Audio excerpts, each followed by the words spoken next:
është një recetë shumë e shijshme. Kam frikë se kur ta provojnë fëmijët tuaj, nuk do duan më patate të skuqura, por do i duan në këtë lloj mënyre. Për përgatitjen e kësaj recete na duhen 3-4 patate, 2 lugë gjelle me miell edhe krip. Gjë e parë që do bëjmë është patatet do t'i ndajmë në pjesë më të vogla, pasi do t'i vëmë për të zier edhe normalisht që zihen më kollaj kur janë në pjesë më të vogla që mos na marrin shumë kohë. Unë kam valuar ujin dhe do t'jetë në ujë të valuar.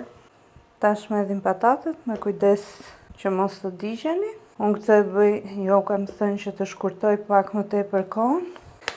Do t'i shtojmë pak krip edhe do t'i lëmë për të zier 15-20 minuta.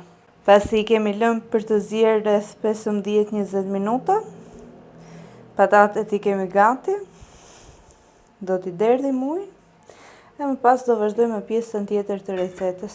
Pasi i kemi derdhur ujin, do t'i hedhim pak krip dhe do fillojmë që t'i shtypim, t'i bëjmë si t'i pureje. Me erdhi më mbar që t'i shtypja me pirun, me që kisha në dorë. Pasi i kemi shtypur, do t'i hedhim edhe 2 lugët e miellit. Edhe do t'i punojmë. Mirë do ishte t'i punonim me dorë në fakt, por duke qenë se janë akoma të nxehta. Unë po i punoj pak me pirun, e më pas po i punoj me dorë. Pasi e kemi punuar mirë me miellin, do marrim pak nga brumi edhe do formojmë si tip qoftesh.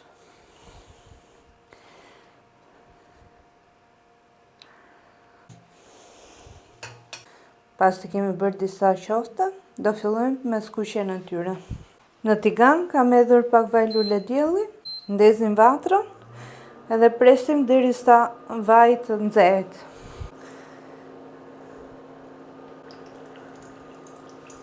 Ndërkohë që skuqen këto, unë përgatis qoftet e tjera.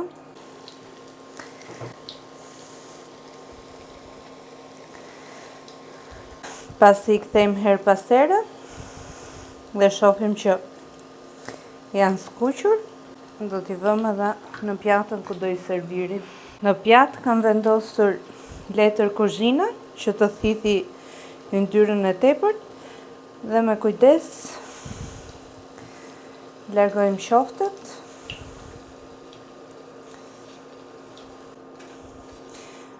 Tashmë do vendosim edhe qoftet e tjera. Vetëm me kujdes se është nxehur shumë vaj.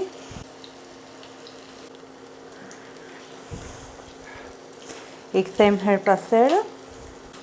Vetëm do keni parasysh që ndonjëherë varet nga patatet edhe ndoshta duan pak më tepër miell. Më mirë të ketë pak më tepër se sa më pak, se në momentin që ka pak nuk lidhet mirë ajo edhe nuk dalin mirë qoftet.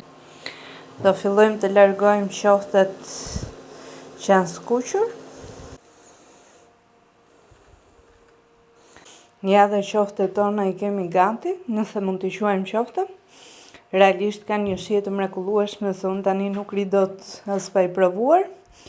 Edhe jam e sigurt që kur t'i provoni, kanë për të pëlqyer shumë edhe do më falenderoni. Ju bëft mirë.